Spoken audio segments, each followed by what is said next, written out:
นี่เห็นตัวนี้คิดฮอตสมัยตอนเป็นเด็กน้อยเนาะเอาออกแบบนี้ดึงแบบนี้ออกแล้วก็ดูดมันจะมีเกสรหวานๆอยู่ในนี่คิดฮอตสมัยตอนนั้นชิเก็บผักกูดไปมกใส่ปูปลาน้ำกันของแซ่บโอ้ปูพี่น้องนี่ปูวิธีกันก็คือหักตัวนี้ก่อน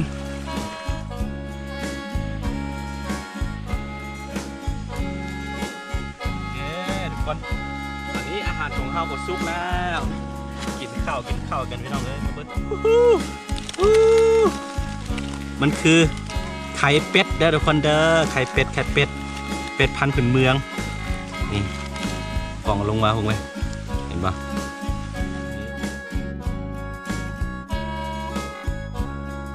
สบายดีทุกคนนอนยินดีต้อนรับเข้าสู่ซองอาคาน้อยเรากาวทักทายสบายดีปีใหม่ปี2022อีกเทือนึงเนาะว่าจะเป็น FC ทางลาวทางไทยทางอเมริกามีอย่างหรือว่า FC ทั้งหมดที่กำลังติดตามรับชมอยู่ณตอนนี้เนาะขอให้อยู่ดีมีแฮงแล้วก็ขอให้สมหวังในทุกๆด้านของชีวิตเนาะสำหรับปีนี้แล้วก็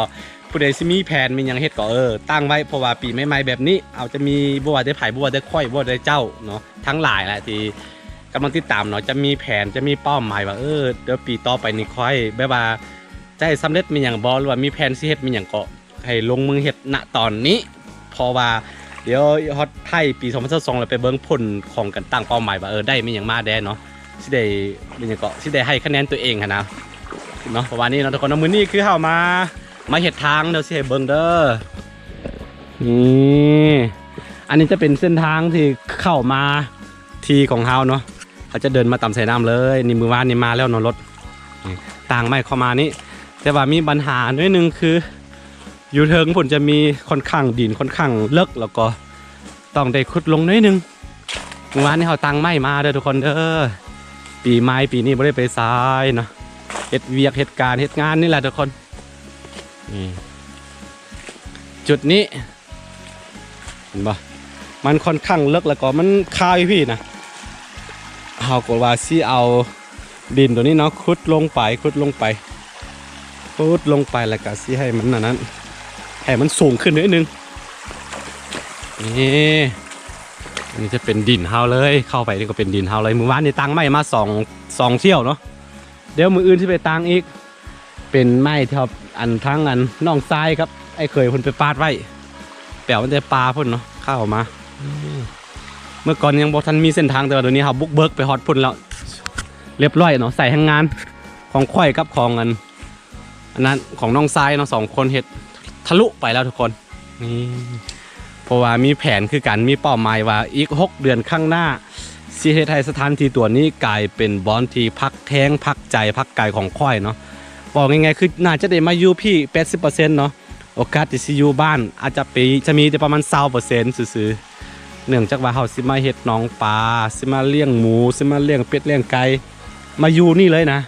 อีกประมาณท้ายเดือนนึงนี่ก็สิได้เฮ็ดเฮือนนะตอนนี้เกี่ยมไม่อย่างแล้วเป้าหมายคือถึงว่าเนาะถึงว่ามันสิบ่ได้ตามเป้าหมายทั้งหมดเลยก็บ่เป็นหยังเนาะขอเพียงแต่ว่าเขาตั้งไว้ซ้ำนี่ก็ให้มันได้ซ้ำนี่ก็พอเนาะ50ก็เป็นหยังมีเป้าหมายจึงมีความฝันมันจึงไปได้ทุกคนเฮาประมาณนี้วันนี้มากับน้องไซของตากล้องเด้อเห็นเพิ่นจกปูจกปามอย่างตอนนี้เฮาพักผ่อนอยู่เนาะเอาจักตัดหญ้ามาแล้วก็ตัดม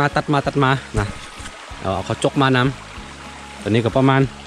12 โมงยังแล้วเฮาสิกินข้าวกันคือสิหาจกปูจกปลาแถวนี้แหละกินวันนี้ตากล้องบ่มาตากล้องหนีไปทั้งแล้วเลยเอาน้องไซเพิ่นมานำมาคนเดียวมันมองเนาะ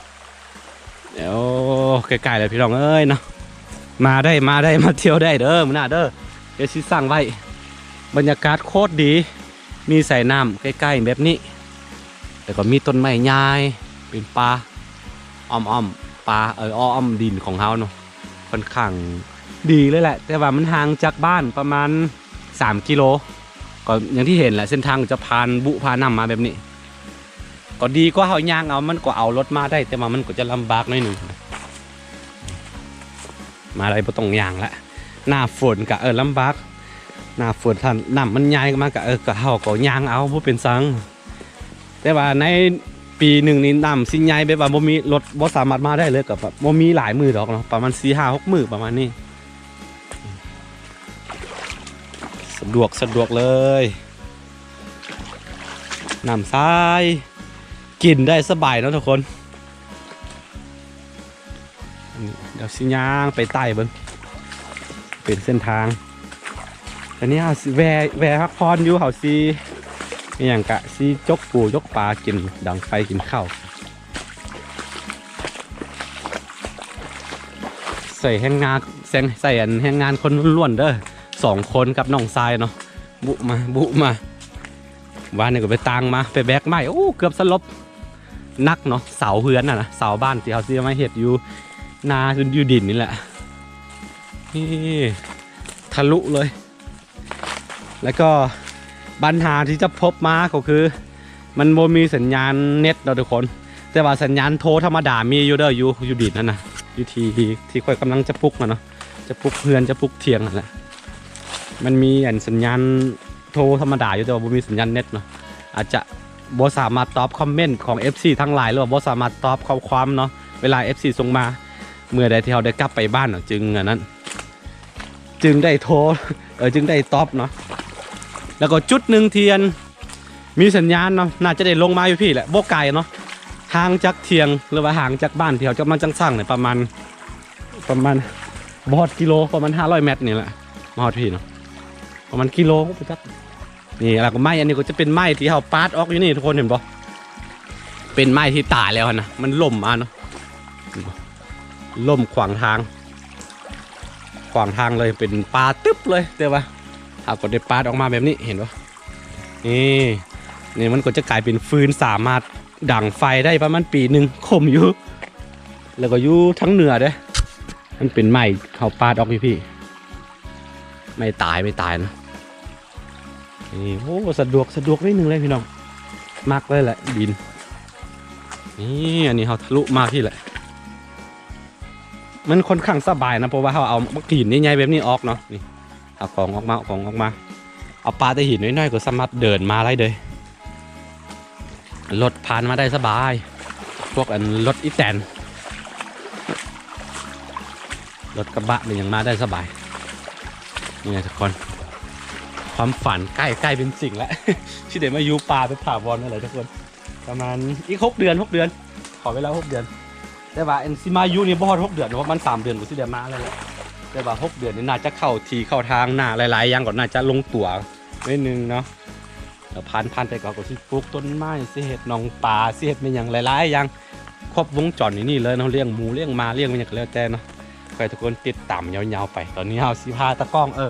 น้องไส้ของตากล้องไปหาปูหาปลาหนึ่งแล้วมามกกินเนาะไป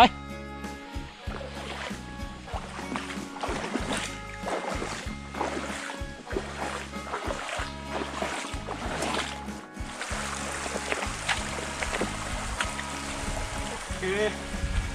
ตอนนี้เขาต้องได้ล้อมหัวไว้ย้อนว่ามีชาวบ้านเขามาเลี้ยงหัวอยู่นี่เนาะเขาขอเลี้ยงนิดนึงเมื่อใดเขาสิมาบุกเบิกแท้ๆสิมาเฮ็ดเฮือนเป็นอย่างเขาจึงใหญ่ออกมาเขาก็เลยว่าต้องล้อมหัวแบบนี้เนาะเมื่อวานนี้เขามั่งตังไม่เข้าไป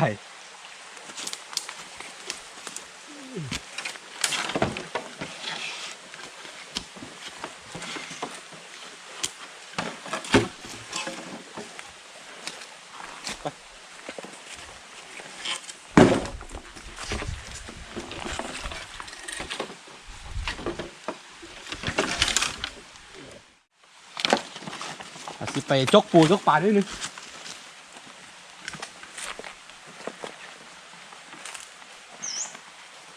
นี่บอลที่ไซปูไซป่าเด้อหากินง่ายเลยทุกคนมันค่อนข้างอุดมสมบูรณ์นะ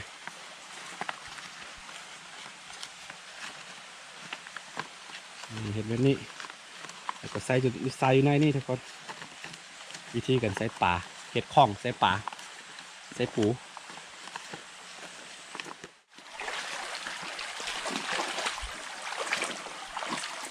ใส่แดนก็ตั้งแต่นี่เนาะทุกคนเนาะตั้งแต่น้ำนี้ทั้งพี่กับเป็นดินค่อยมดฝากนี่จะมีใส่น้ำนี้เป็นใส่แดนเนาะฝากมันจะเป็นของค่อยมดเด้อวันนี้เอาซิมาจกปูกัน จกปูจกปลากันเป็นอาหารแรงอาห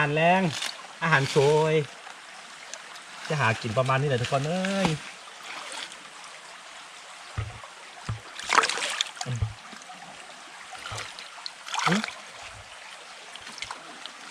ตัวมีเนาะ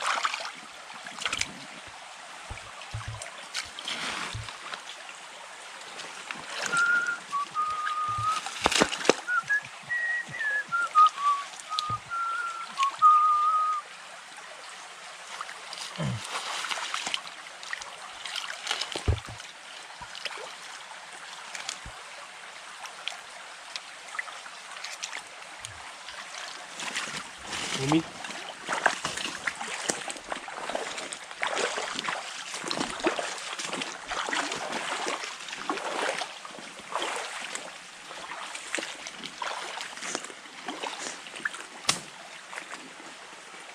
จะไปทำ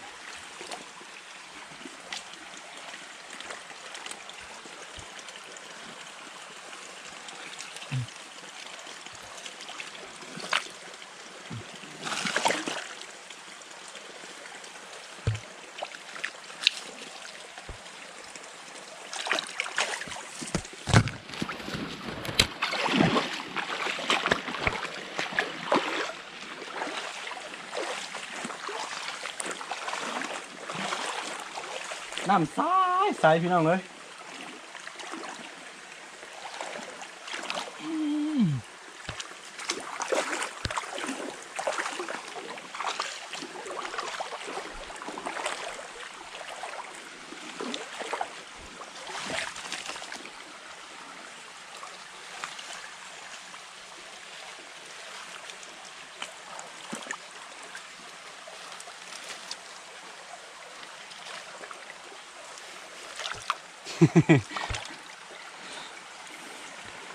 ปลาซิวน้อย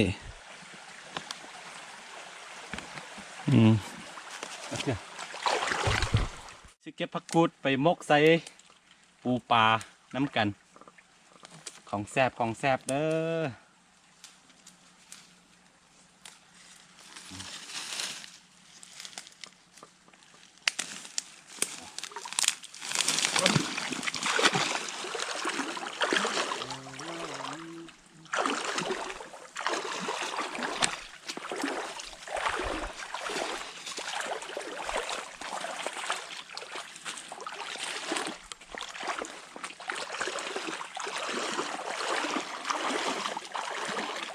คือ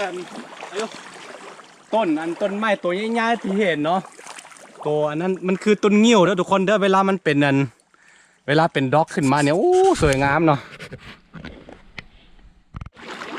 นี่ทุกคนสังเกตเห็นอย่างบ่ตะกล้องลงมานี่เห็นตัวนี้คิดฮอดสมัยตอนเป็นเด็กน้อยเนาะ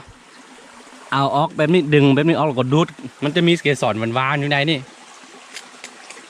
คิดฮอดสมัยตอนนั้นหวาน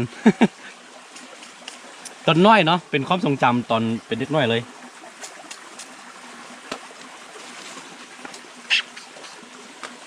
มันจะมีรสชาติหวานๆโอ้ยคิดฮอดไว้เด็ก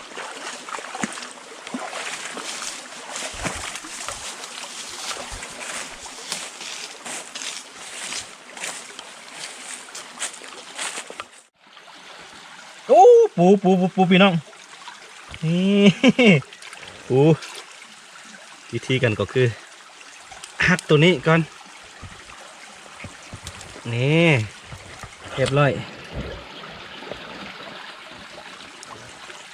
นี่คือแมงสาบน้ำเนาะตัวนี้กินได้แล้วสะอาดแซ่บเนาะ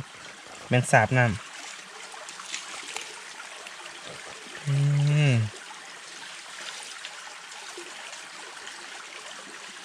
ของกินทั้งนั้นเอานั่นมาเอานั่นมาบอสใส่ปลาคือหน้าหนาวแบบนี้มันพวกกบมันจำสินหมดเลยทุกคนเลยหายากต้องเอาหินออกแบบนี้ถึงจะมีโอ้ยเดี๋ยวสังเกตเบ้างนะต้องเด้อมีบ่มี มันจะแมงสาบน้ำ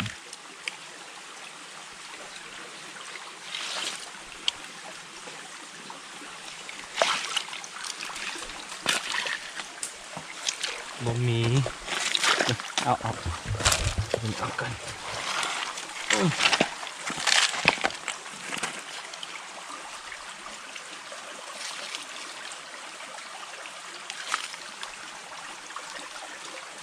ปูน้อย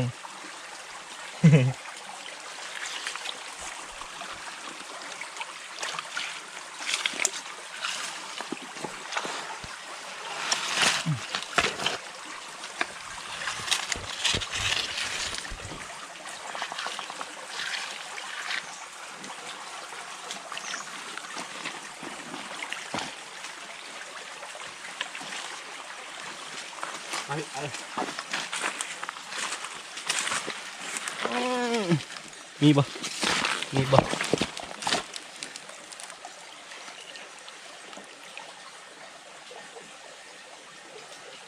มี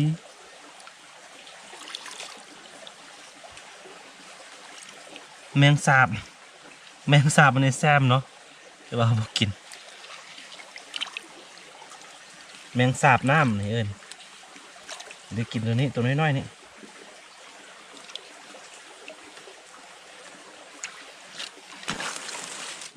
โอเคทุกคนตอนนี้เราก็กลับมาถึงแล้วเนาะนี่เบิ้งพี่ตะกล้อง อาหารเราก็พอได้อยู่พอสองคนกินแล้วก็เอาผักกูดใส่น้ำซิมกกินนี่ประมาณนี้ทุกคนกินง่ายๆหากินง่ายเลยกับมีมากอันนี้มะเขือพวง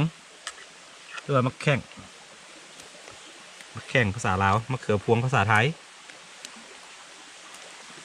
ตัวนี้เนาะผักกูดตัวนี้สามารถกินดิบได้เลยคือกันเด้อผักกูดน้ำนกใส่ปูใส่ปลาใส่กบกินอยู่ปลากินอย่างก็แซ่บไปน้องเอ้ยเห็ดเวียกเมื่อยๆกับมาแตงกินวันนี้ปัญหาก็คือ หาบ่ได้เอากล้องมาเอาจับกล้องโกโปรมาอันเดียวแล้วก็ไฟมดเนาะว่าคิดว่าจะได้ไทยคลิปมันอย่างนะแต่ว่าไทยให้ไปเห็นบรรยากาศให้ทุกคนได้เห็นกันแต่นี้มันซิมดแล้วเนาะว่าเป็นอย่างเขาก็ซิมกอันนี้กินบรรยากาศอยู่ป่าประมาณนี้พี่น้องเอ้ยหมกใส่ผักกูดสวยงามตัวนี้กินดิบได้คือกันที่บอกไปผักกูดน้ำ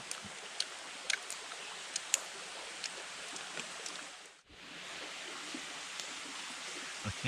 ทุกคนตอนนี้อาหารของเฮาก็สุกแล้วกินข้าวกันพี่น้องเอ้ยมาเบิ้งต้องมาเบิ้งตัวนี้ก่อน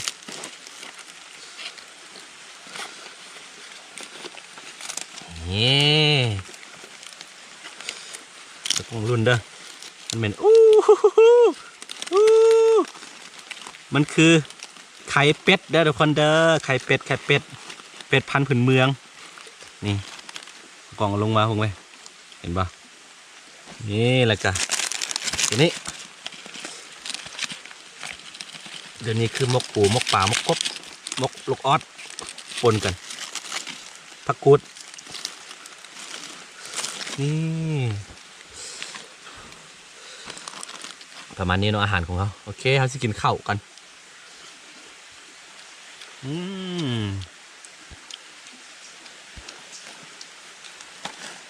ลืมข้าว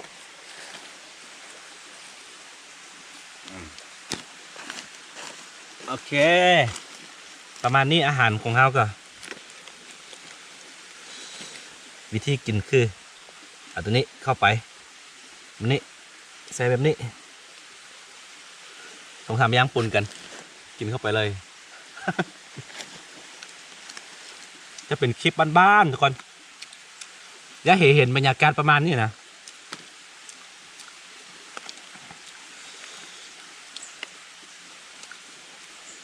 ปูหน่อยเข้าไป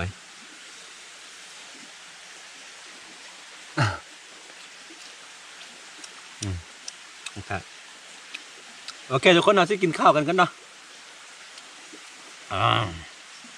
หอม